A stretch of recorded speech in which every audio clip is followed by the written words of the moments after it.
First స్టేజ్లో recognise చేయటము and కొంత స్టేజ్ వచ్చినాక అంటే ఫస్ట్ స్టార్టింగ్లో వాళ్ళు వీ కెన్ ఓవర్కమ్ అన్నట్టుగా ఉంటారు, ఫైనల్గా వచ్చే లోపల ఒకలాగా ఉంటుంది.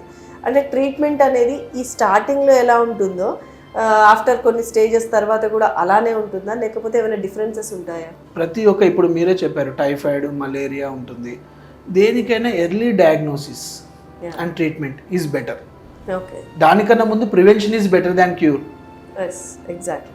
నువ్వు దుమ్ముకి వెళ్తే డస్ట్ అలర్జీ వస్తుందంటే దుమ్ముకి వెళ్ళకపోవడే మానేయాలి, వచ్చిన తర్వాత ట్రీట్మెంట్ తీసుకోవాల్సిందే. So prevention is better than cure.